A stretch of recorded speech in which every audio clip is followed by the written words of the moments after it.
Salute, peace and power, peace and power.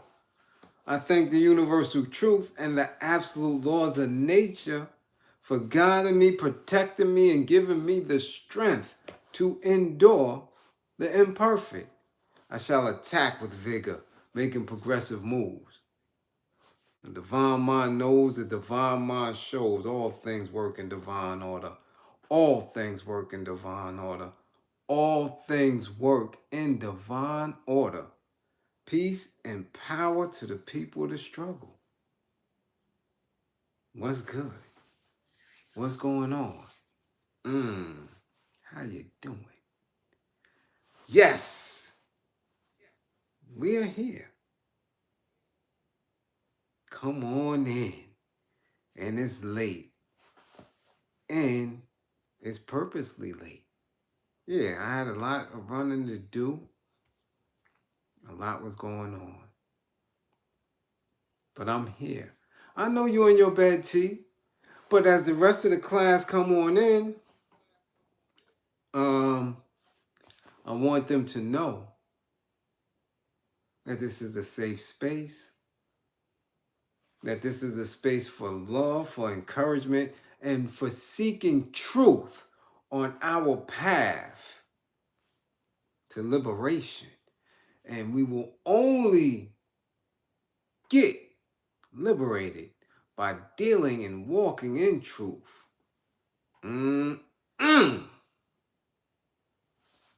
Boy, we got some goods tonight. Oh yeah, we got some goods tonight. And look, hold on, does that say T.T. Santiago? Where the hell she been? Man, she done missed a lot of classes, huh? Yeah, she done missed a lot of classes. Yeah. And you know what happens to children who miss class, huh? Yeah, we old school around here.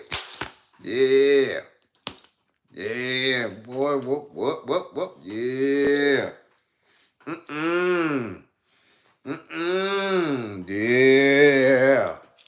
Yeah, we take it back around here. Yeah, nice and firm. Yeah, gotta teach them right. Yeah, the belt. Yeah, we old school in these parts. Yeah. Nothing straighten you out like a good old hiney tapping. Oh yeah. That's how we give it up. That's how we give it up in this class. Oh yeah. That hiney right. Yeah. Yeah. Nah, brown girl, you don't want to taste that leather. You better cut it out. All the classroom assistants, please keep that green screen info up. Share. Let's get started. First of all, what was absent from the bill earlier was a salute and a sleep eternal peace to Big Pokey. Yeah, we missed that. Great Southern entertainer. Country rap tunes from Texas. Yeah, Big Pokey. Yeah. You dig? Who at 45 transitioned. Again, people. Making an attempt to be in the best of health. Okay? Be in the best of health. We have to make that attempt. Remember, middle age is 35. If life expectancy is 70, 72, Middle age is 35, 38. Okay? Average person don't live to be a buck. So you see how Euro play with your mind? Tell you middle age is, 50, 55, retirement age and shit like that. That's a lie. So if life expectancy is or reality with stress, with work, with, uh, racial uh, problems and crisis that we're under, and our life expectancy be around 70-ish. So yeah, 35. Yeah, okay. So let's try harder to be in the best of physical and spiritual and mental health by practicing whatever we have to practice outside of what we were taught, outside of what we inherited. Okay? So let's get that right. And again, to his family, we send our deepest condolences. Right? We'll do that. We'll do that. I also wanted to briefly touch on, I'd say that for another bit. I wanted to get on the Gangsta Boo and Ray Lewis's son as well. And a term and the language around it has to stop. And if we're going to deal with truth, if we're going to live in truth, how we utilize the English language and all of its bastardized, definitions and parables and things like that, we have to understand how that is weaponized against us as well. So when we keep hearing people saying accidental overdose, for me, that shit's not an accident. Because we know in this day and time that any drug use can cause you to overdose. Now, just because they have witness, they have record of people being saved from an overdose, doesn't mean that that is the regular occurrence when one ODs. Usually when you OD, when you overdose, you transition, you expire. My thing is, when you're getting high purposely. So it's not an accidental. No. You were custody who were in the throes of your addiction and purposely was getting high. At any given time, you could have overdosed. So let's stop with the accidental shit. Let's stop with them printing that in there. And us believing that, it was an accident. She didn't mean OD, but she meant to put a poisonous drug in her system that could kill her. Okay? Almighty King, Bermuda. What time is it in Bermuda? I'm very appreciative that you are spending whatever time it is with us. Okay?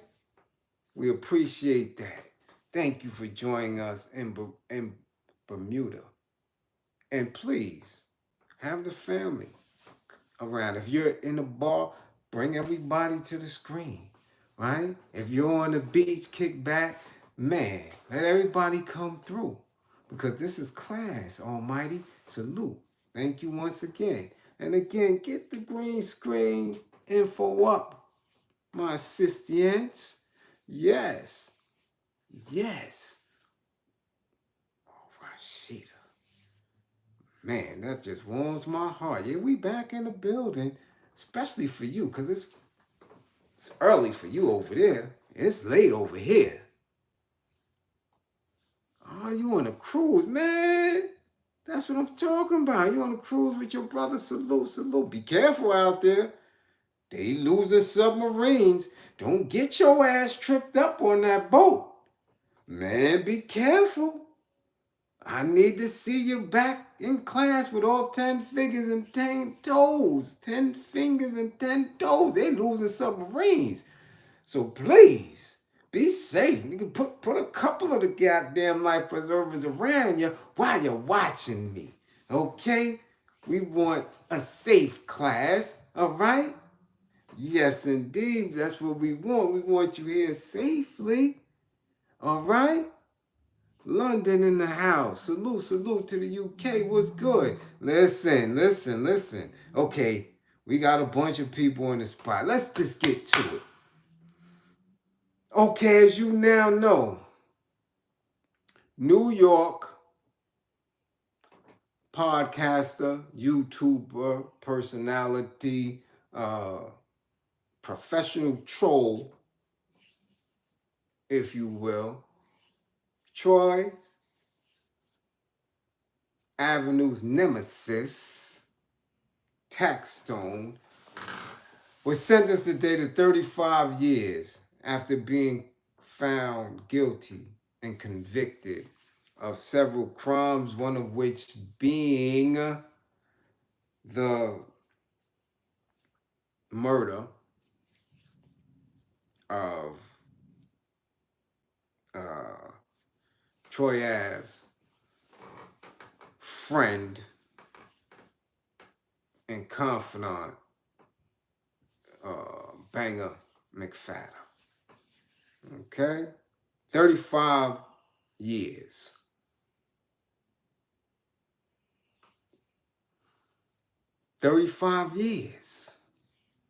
Okay? And people are saying, wow, 35 years. That's heavy. But not considering everything that he was found guilty for. Remember, he was found guilty on all charges. Right? So not only was he found guilty of that, but also the various other shots that was fired in the spot, other people that were injured, the weapons possession, all that jumbled up. So he got 35 years.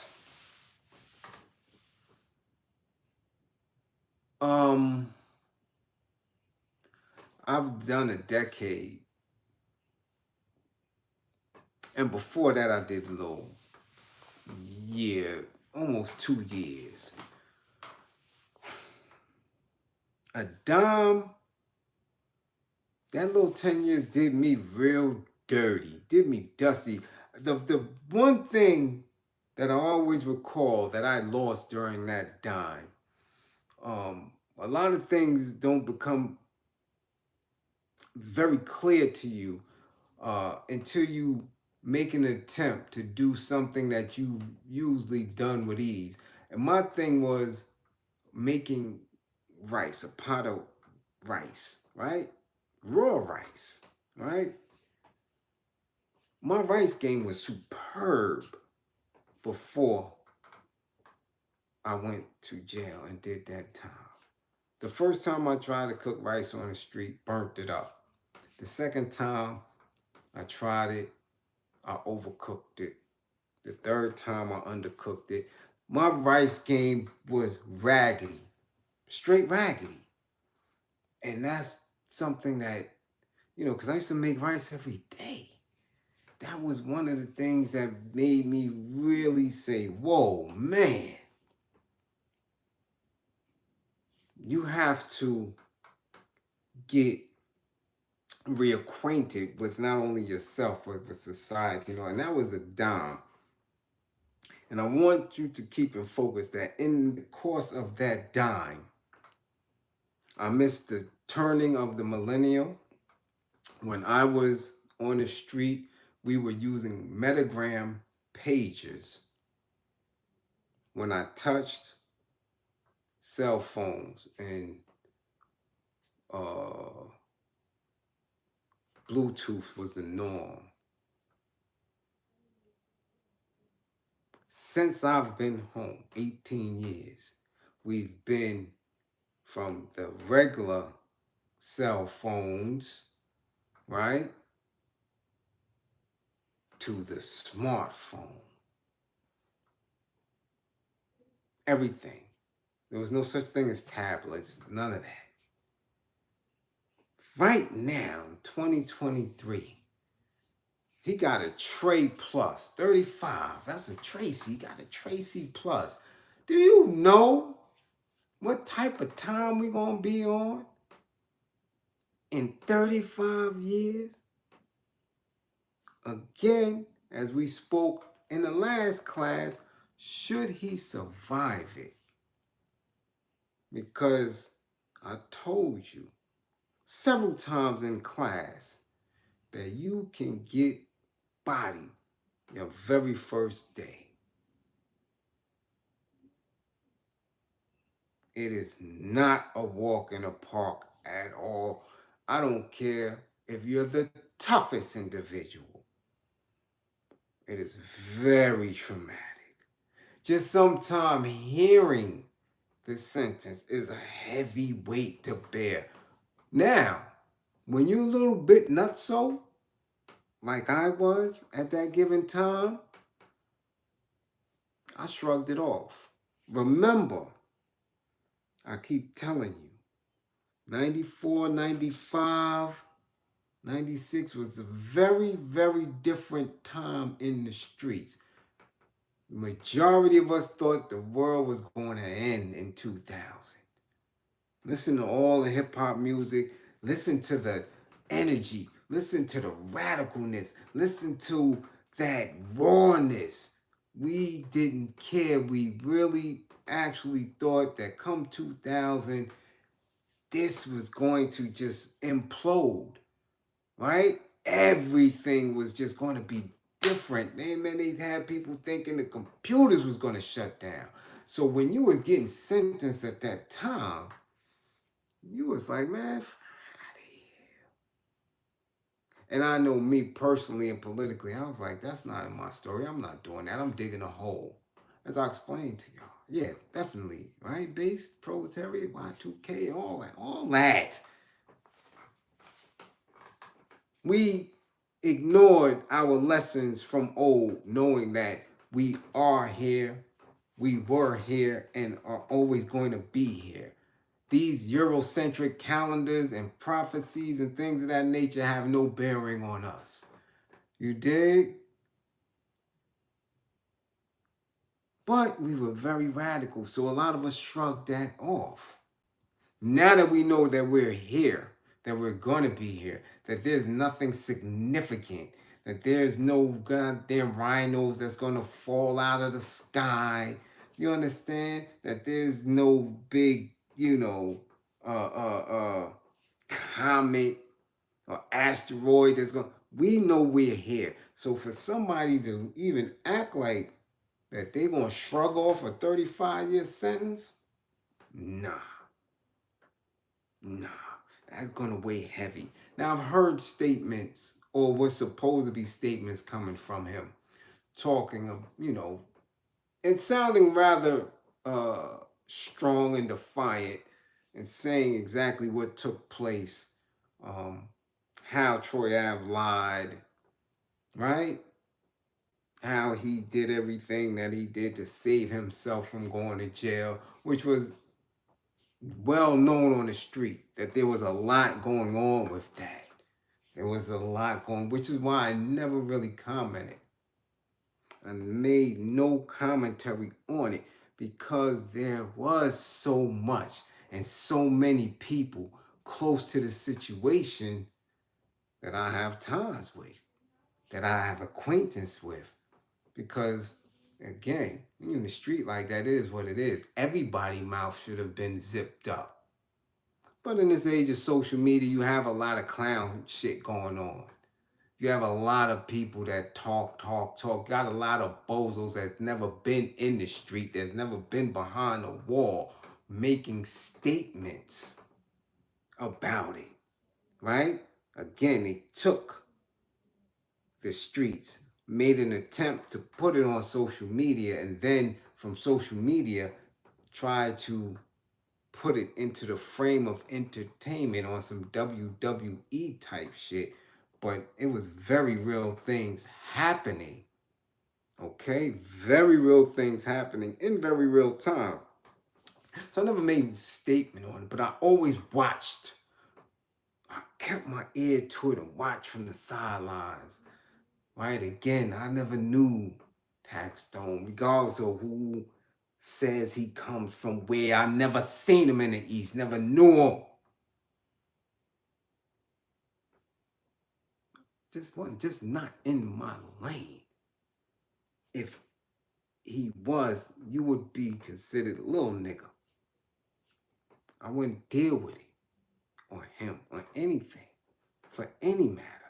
You're a couple of generations behind. Just like I respect my elders who are a couple of generations ahead. It's just something that we do in the East. I know my lanes, and I don't cross them, and I don't disrespect them. So I would never be with a bunch of little niggas. Y'all not my caliber. Y'all not going to do things that I do. And if it is done, I would be worried of the snitch, of the rat factor coming in, because I go the extra limit. So I stayed away from the commentary, but now it's getting into a space where it's very critical, because there were certain things that were left out of all of this. Exactly. Troy ratted. Because we cannot excuse the fact that he sat in court and testified, and now that it's in the papers and all that, and it's stated, he told to keep himself from jail. Will it work? Is it going to work? We don't know. I've seen different. Listen, when these people play, they play hard. We don't know what's to come about, but we do know from what we see, fresh dip in court telling.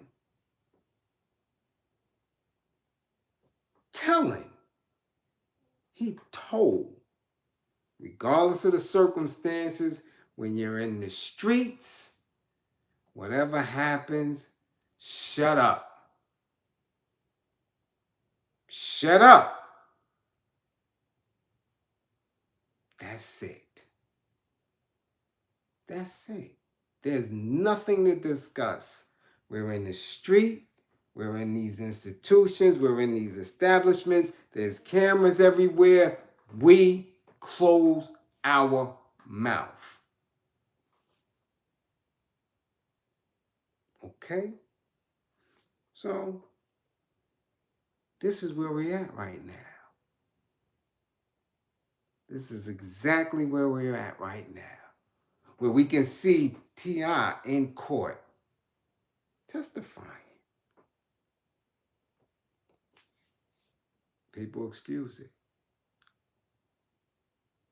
People excuse it.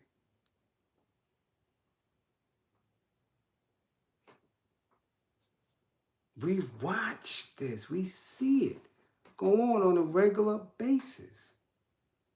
People getting excused for whatever reason.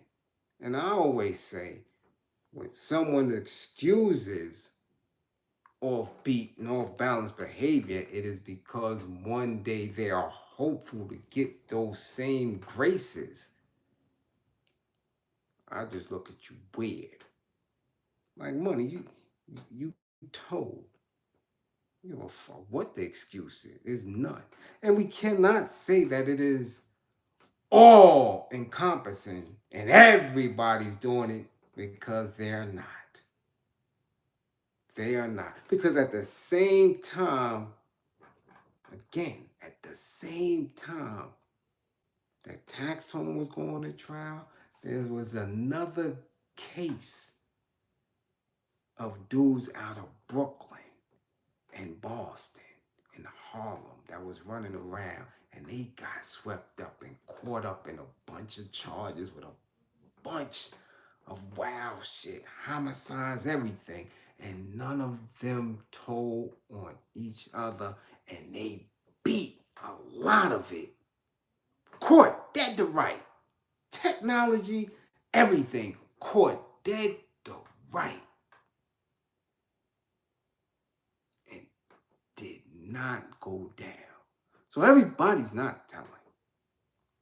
That's just a fallacy. It's not happening. So as I look and say, damn, 35 years. For what? Now let's look at it. Both of these individuals were seeking to pull resource and get an income from the entertainment industry. Doing different ways. One coming from a purely artist perspective, one coming from a journalistic perspective, but they were attempting to extract resource and make a life for themselves via the entertainment industry based on the tools that they had. The entertainment industry's most alluring piece is that bag, the money. And it is only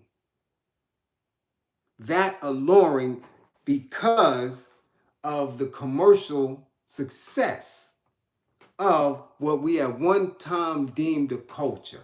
The commercial success of it, we can say, comes from Russell Simmons. Russell Simmons is I'm telling you right now, the most successful commercial practitioner of the hip-hop culture. Now, y'all could look back and say Sylvia Robinson and all that. She didn't get to the bag.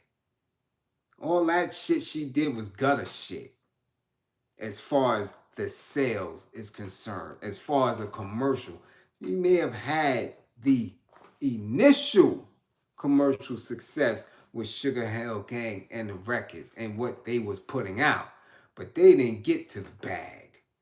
That's evident in you see how easily it was squashed. You don't see nobody from that label handling shit. And we in Hip Hop 50. If you think I'm lying, you can look for yourself and see how the pioneers have struggled. And see right now how they're only being reinserted through this new speak of where the culture began. And of course, if you're still around, hey man, no doubt, come on over and perform. So her commercial success pales in comparison to what Russell Simmons was able to do by being inserted into the mainstream of American fabric, utilizing them bankers and the murals. Oh, he got to it. And the label got to it. And the clothing line got to it. And the television productions got to it. So the commercial success that we attribute to Russell Simmons have Taxstone right now doing 35 years, about to do 35 years.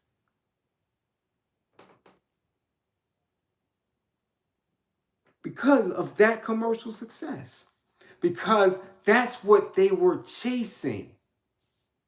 And in the mix of them, two Brooklyn dudes, in the mix of them attempting to get that bag, because all they've been hearing their entire life, because they're youngins. They're youngins. They're men, but they're youngins. So they are part of that age that all they heard, right, was, yo, you could get money in this rap game. You could get money in hip hop. That's all they heard. They're not from my generation where you get a high school diploma, you get a job. You got a trade, you get a job. Man, if you get a bachelor's degree, you off and running. If you get a master's, shit, you set for life. Wasn't no rap music talk. That wasn't our aspirations. That's why I'm saying they are coming from the seed of Russell Simmons' work, from the seed of his gripper gating. That's what eventually led to the demise of both of these young dudes from Brooklyn, chasing the bag that was made possible by old Uncle Russ, old gripper man. Yeah, we're going to get into what exactly takes place with Grippergate. Because once your grippers is open, then the gates are open. Yeah. Y'all didn't know that? Oh, y'all going to know tonight. Once the grippers get open, so does the bag and the opportunity to get that bag. But you see, when you're really young, you don't understand that. You really don't. All you see is the wealth. All you see is the cars. All you see is the jewelry, the homes, the consistent idolizing of these individuals. And you look for that because what was taken away was the security of being able to sustain yourself with the master's degree. What was taken away was the security of securing yourself with the bachelor's or the associate's degree. Now, that wasn't a guarantee no more. And what had took the place of that was what people believe to have become the rap game. That's where they was at with it. That's exactly where they was at with it. So in chasing that and in putting on this persona and manifesting the behaviors of what you believe is going to get you the most attention, you make very, very costly errors in judgment because you're really not about that life.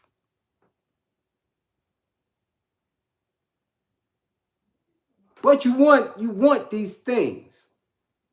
So for whatever reason, and we can think of many, right? We can think of someone being born into situations where they're not the most educated, where they're not in the best economic situation, or where they're born into an element of people who may have resource, but they're so street that they're continuously putting their lives on the line, and that becomes inherited in their children, in their offspring, in their families. You just have a big majority of us from all different cities and states that believe that we are supposed to act as niggas in order to maintain some type of identity that comes with rebelliousness and struggle. So you do nigga shit. You talk the way niggas talk. You act as such and believing that that is a badge of honor or of rites of passage. So you can have some of the most talented young people behaving in a manner of which that they really believe that they're supposed to do it.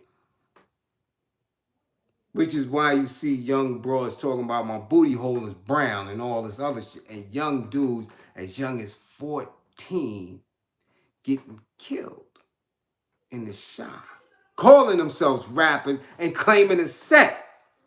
This is what they believe they're supposed to do and how they're supposed to act. And the only ones who you can really, really hold responsible are the ones who know better yet remain quiet. Which is why I always have class, because I got to do it because I do feel a sense of responsibility when someone from East New York is sentenced in any manner like that. Because somewhere along the line, I didn't reach, my voice wasn't out. The message and the task wasn't there. The intellect to say, now I could do better, I can handle it a different way. It didn't reach there. So, of course, who do you hold responsible? You hold the individual themselves, but at some point, those of us who know better and don't speak truth to what we know, yeah, we got to wear that. We got to wear that L. We have to. We have to. And anybody that tells you that you don't, they're lying. Or they're that ignorant.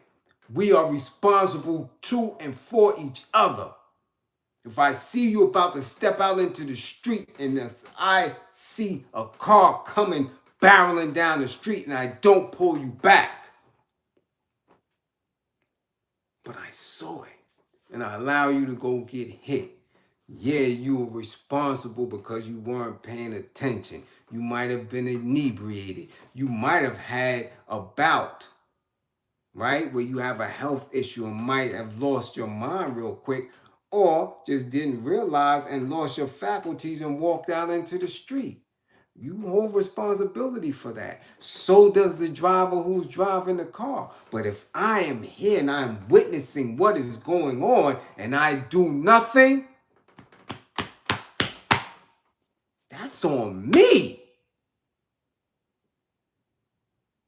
So what do I know about the industry? I know a lot. And then again, I know very little because I wasn't behind the gripper gate doors. But I have people who have told me a whole lot. Right at the door. Nah, you can't come in here. Why not? Close the door. So,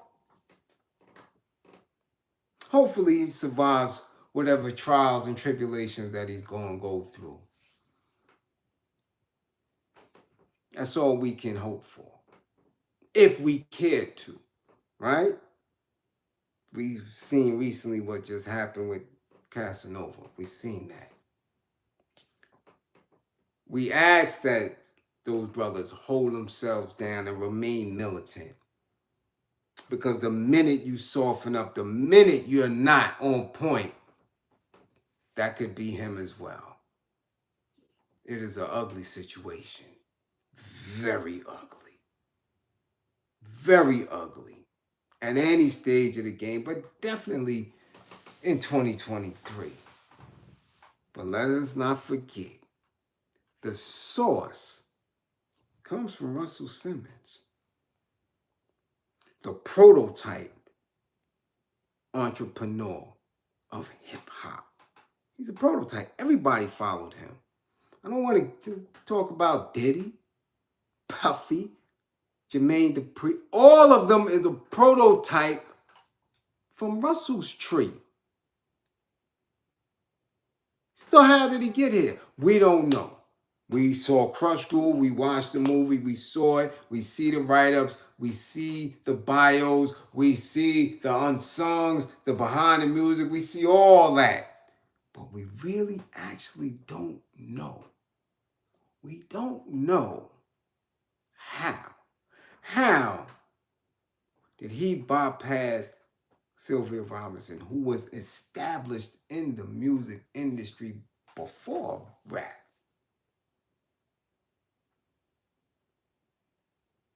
So it would have made perfect sense if Sugar Hill Records would have been way more successful than a Def Jam. Somewhere along the line,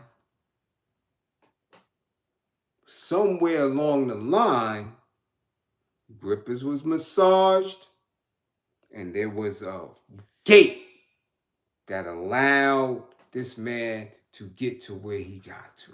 Now, we already know that he himself has said from 15 years old, right?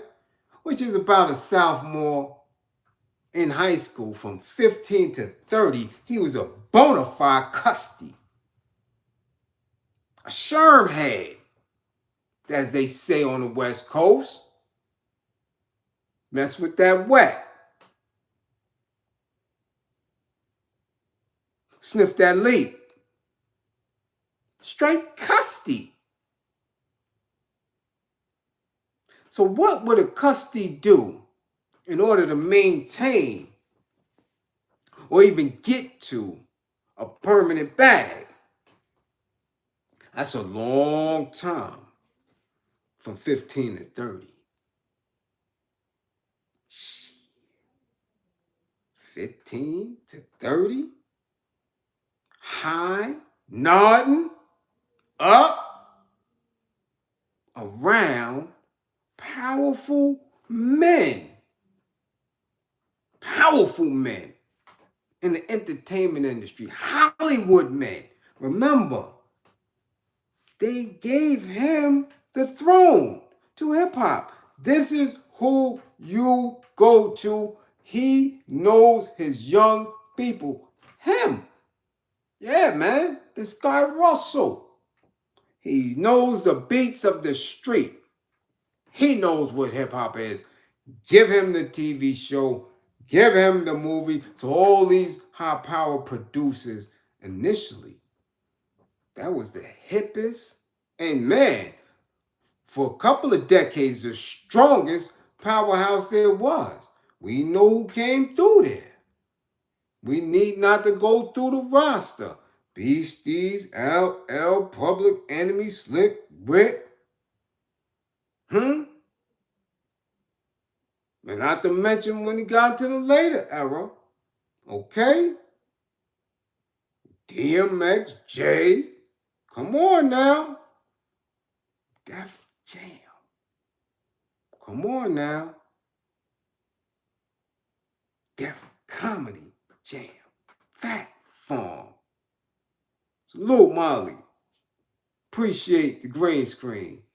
Yeah, man. Powerhouse. Around some real big bankers because they put the house up for him. Nobody else got to that.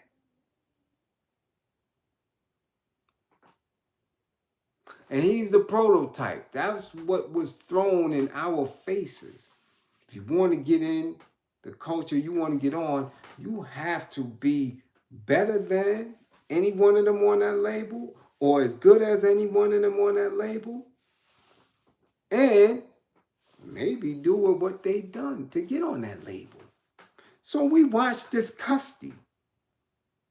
We watched this custody navigate through a whole lot and get around a lot. And always wondered about him. There was always whispers that he liked them young girls. There was always whispers about him doing a lot of weird things with them young girls. Because remember, he's a custody. He liked that wet. He liked that heroin. He liked that cocaine. Anything.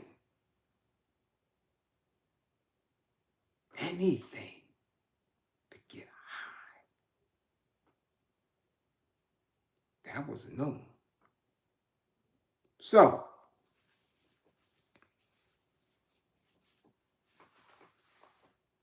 oh yeah. He said that through his own mouth. Yeah, custy's a custody. Said that himself. Ain't never. Nothing is just a yayo, Chi-Chi. No, Chi-Chi. Nothing is just a yayo when you a custody. Because sometimes that yayo don't hit them right. That's why they smoke woos and go graduate to that pipe.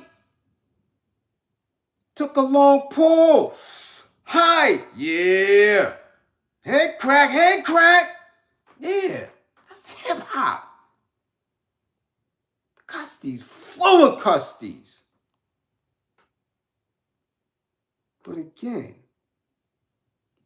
what was he doing? Now, a lot of rumors were circulating about Tower Records. A lot of rumors were circulating about what was going on the top of Tower Records in that penthouse. A lot of shit. A lot of things was mumbled about what was going on there.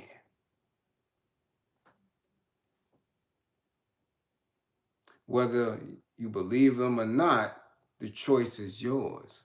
Whether he was actually charged or not, again, that's public record. All I can speak of is the truth that came to me, right? Via specific individuals. Oh, yeah. Who, I was at one point friends with. Really, at one point. Friends, direct access, calling, even when you had nobody else to call in your circle. Friends, where people would call and say, yo, come through. Yo, hold me down. Yo, we going here, we going there, we going here, we going there. Where it was never a question of whether or not that thing was on me. Shit.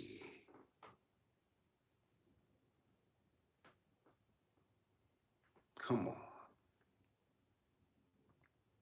Come on. Motherfucker, I lived a life of 1840, 1850, 1860, 70, 1880, old Western in the 1990s. Nigga, always had it on me. Always. And always let it go. Oh, yeah. So I was a lot of people confidant. A lot of people. So when it came to being, I guess you would say, employed and entrusted, I ran around a lot of people that was in Russell's circle. I was in and putting the lean on a lot of his close people.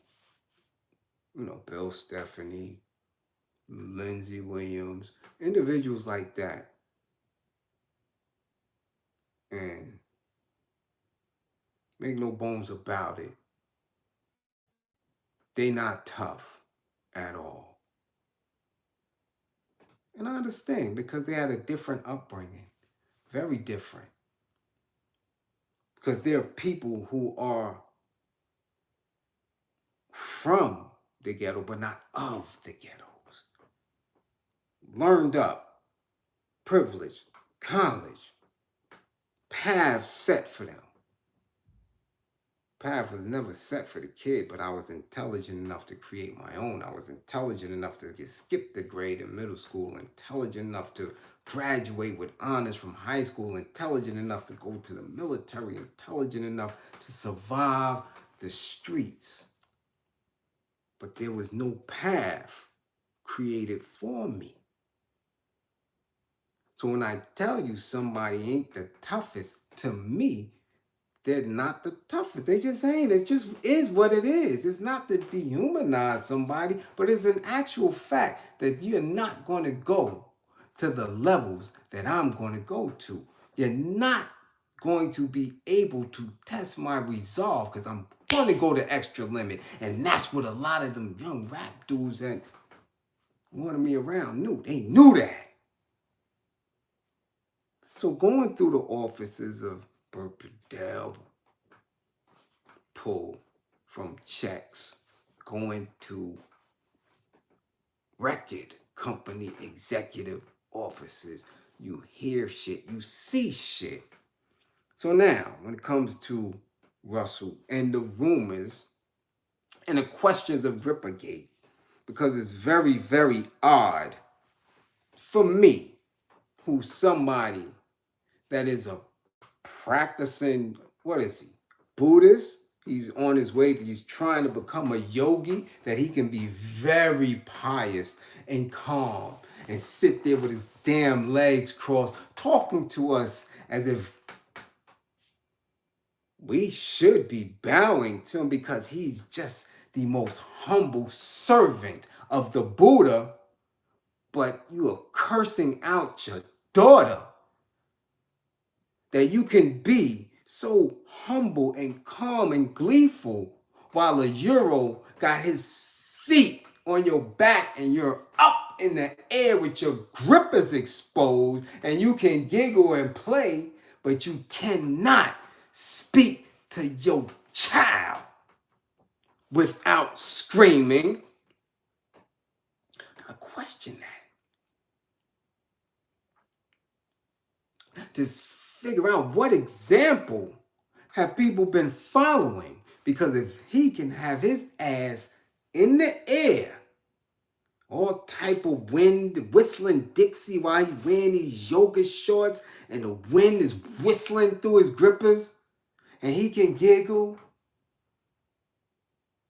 and lay like a dying cockroach with a whole bunch of Tibetan leaves and just whistling through his ass cheeks, and he's the happiest person in the world, but you can't speak to your daughter without spitting venom.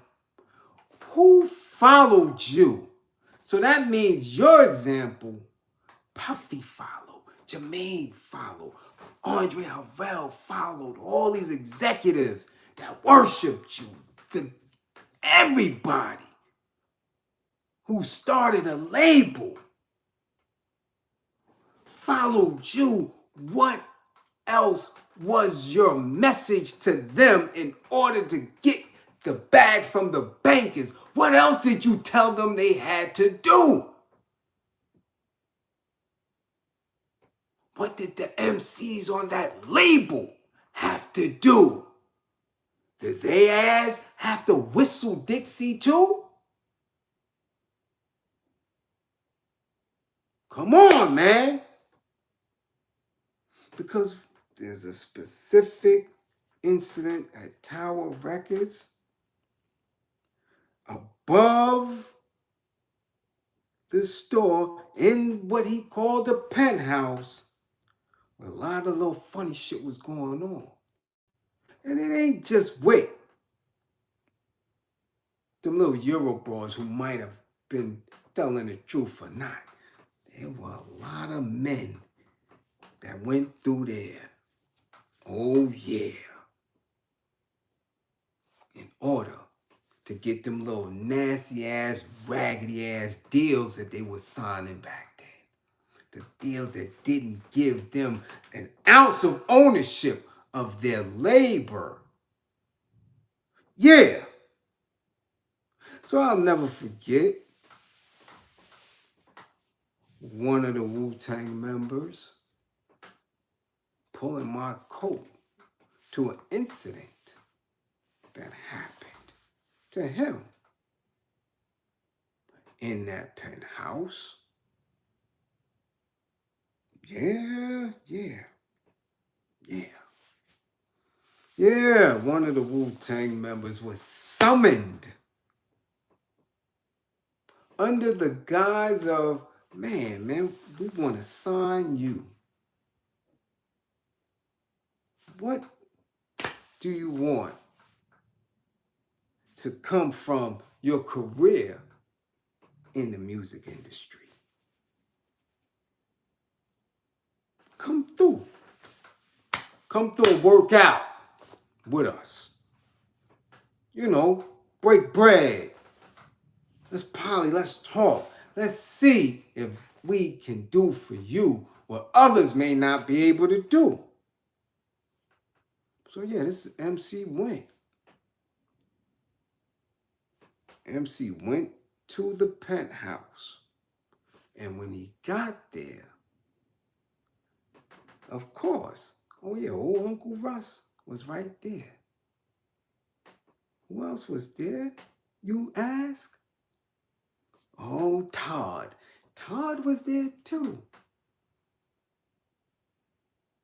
Mm-hmm. Uncle Russ and Todd was right there in the gym area of the penthouse working out. So this MC went through there, and as he's talking, and as they're giving their spiel about how great Def Jam is, how it's a powerhouse of the culture, how you can get all these different amenities, right, for signing with them and being the next superstar, working out. First thing that alarmed them was it was only them three in there. Nobody else. Just them three. The second thing that alarmed him is that as these three men were working out, and I don't know how extensively or what they were actually doing, but he just told me they were working out, said shirts came off. What's happening here?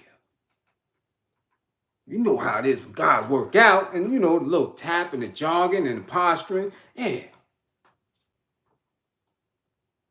And he said shit got a little weird at that time. The energy kind of shifted in the air. Because I know this guy. This guy is somebody I considered a friend.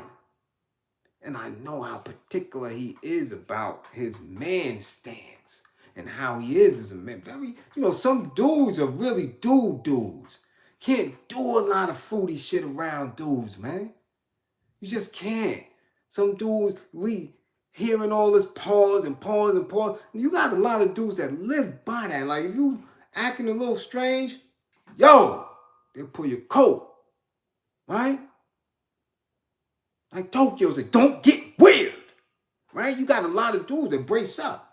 So he's seeing the shirts come off and, hold up. This dude been in the mountains. He like, we don't work out like that. What's going on? So as they're working out, and the biggest one, which I guess is Todd, started moisturizing himself. Yo, this is how you get the muscles right. He's picking up different innuendos. And at that point, he's a little bit more alerted and saying, well, hold up. Okay. What's with this deal? There's no talk anymore of the deal. There's just naked bodies from the, waist up, supposedly working out, supposedly getting ready. And then he says, all of a sudden, when I guess the energy wasn't right, he noticed that Russell had just disappeared. And it was just him and Todd. And the conversation got real minimal. Because I guess he didn't pick up, key in on it. And then he noticed Todd had disappeared. And he was in the penthouse alone. Didn't pick up on the sign. Okay? Didn't gravitate to what they were attempting to do or wanted to do, or he didn't respond accordingly. And as he's looking around and seeing that he's alone in his penthouse, the light bulb popped off in his head. And he left and said, oh, hold up. He was trying to get my grippers. Whoa! He was never, ever invited in any other spaces that those two were in ever again. And he was never signed to any major label. Oh yeah, Uncle Russ either wanted them grippers or wanted him to bust his grippers. Now, if you know me and have been following me, you can put any Wu member you want to in that line.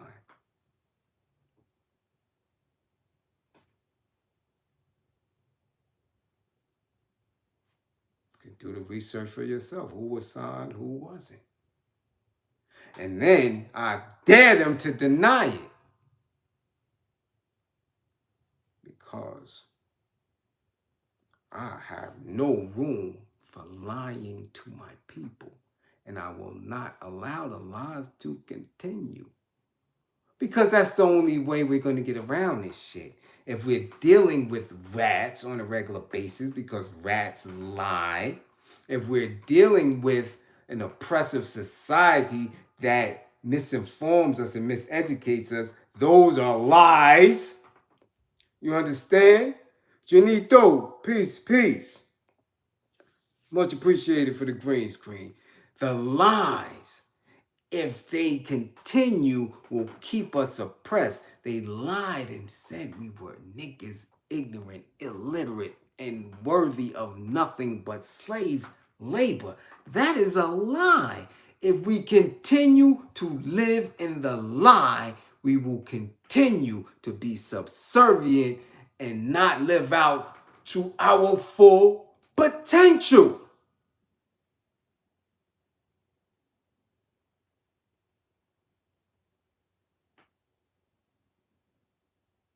So as we have this man and we witness how he treats his daughter, his daughters,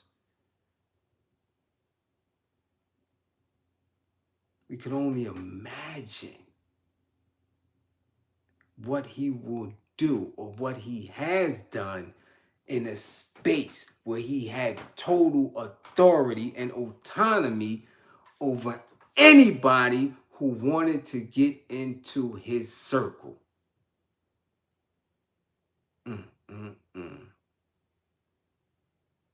Damn, son.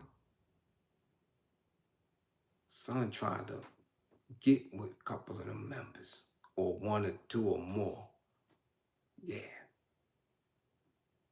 Shit in that penthouse was going down. Oh, yeah. Yeah. And that's an absolute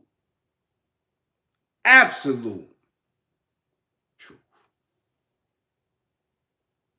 So don't worry about the women and all that. Y'all need to start researching some of the men. Y'all need to start listening to some of the men and see how grimy, how dastardly, how underhanded this man has been when it comes to trying to get somebody to tap them grippers. Oh yeah. Oh yeah. He having a ball over there. He's having a ball. He whistling Dixie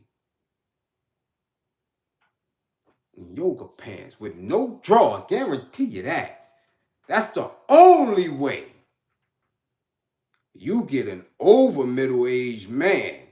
He clearly in his 60s. I don't see too many men 60 and over giggling with their ass in the air.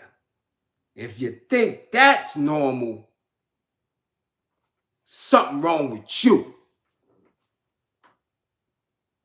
Men that live to be 60 ain't got nothing to be giggling for. They're looking back and saying, damn, what has become of my life, man? What is going on with the future? They trying to contemplate some shit. They looking for some truth to be exposed.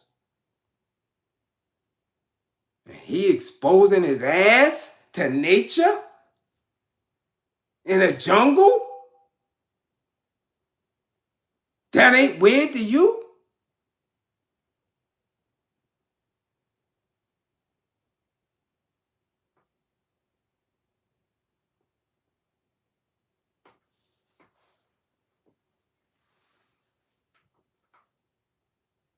I'm just saying. Yeah. Yeah. Yeah, it get like that. It get like that. But that's the fruit of the poisonous tree. I'm telling you, chase the bag if you will. Chase it. Chase it. And see what happens. People, I don't care if it's in the industry. I don't care if it's in Wall Street. Keep it up. Keep it up, because that's for one thing that we have never done. You'll never see it in no doctrine that we ever had as a people from the beginning of time.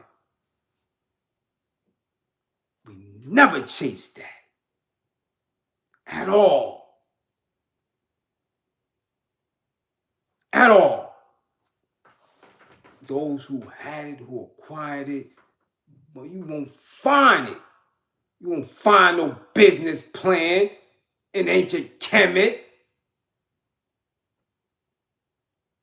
Not an Egypt, none of that. Egyptologists, none of that.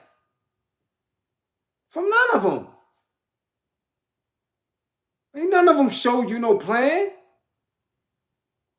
Told you about no mortgage rates and credit, none of that. Not Ivan Van Sertma.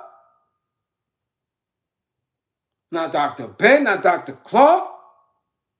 None of them. That is a purely Eurocentric strive, a Eurocentric doctrine. So keep chasing it. And boy, when it's time to pay the piper, mm, mm, mm, mm, mm.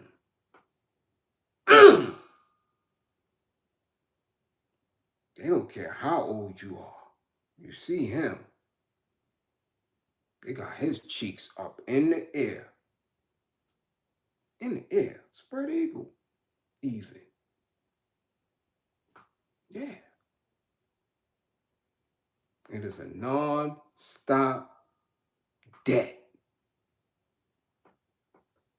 Debt. And now he crying broke. So what was it all for? If at the end of it all, we're always broke. Ironic that this came out the same week that Jordan was forced to sell. Yeah. That's another build. You understand? Never ride off into the sunset with they goddamn paper. It's their presidents on that shit, not ours. And that is the demise of our young men going into the culture of hip-hop. That is the demise. Following the lies of those who said they got to the bag. I'm telling you what they doing. They're not telling you who they screwing.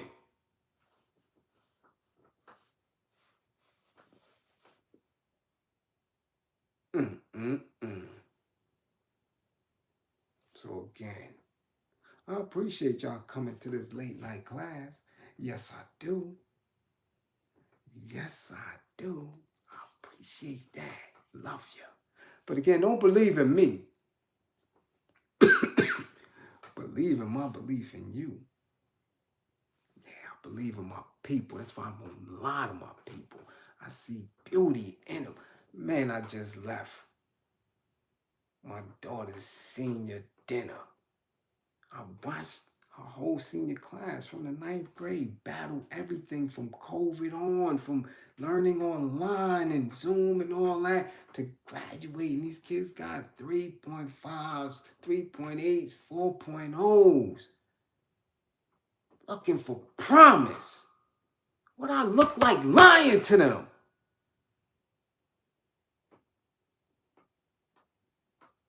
You understand that?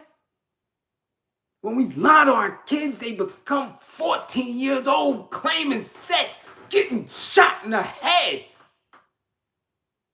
As a rapper at 14.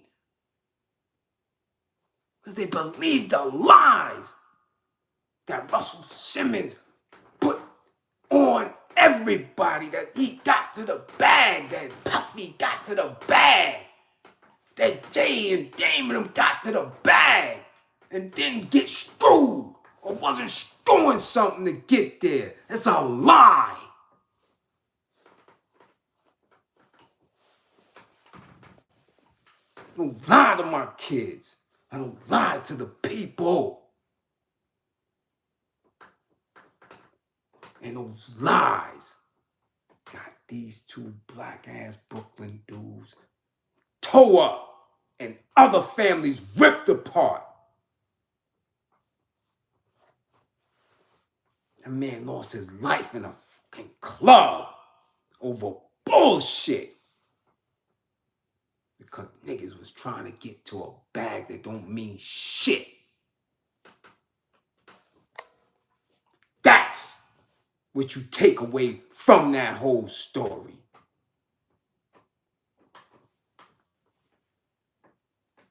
A man's brother who was fighting anti-gun violence gets murdered by a gun in a club. Due to knowledge to that shit.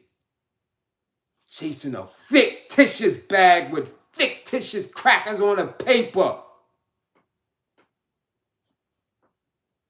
Stop lying to our people. Niggas can't tell you nothing but how to get up into them crackers' beds. That's all they can tell you. They not business savvy. Business is us. We are business. Slave labor was business. How dare you want to be a businessman? That's what business is. Nigga work.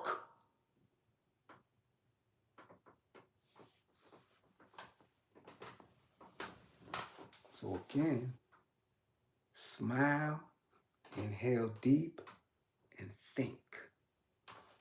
Salute, salute, salute. Peace and power to the people of the struggle. Appreciate all the green screens that came through, the super chats, the engagement. Share, grow the class, love yourself, and remain militant.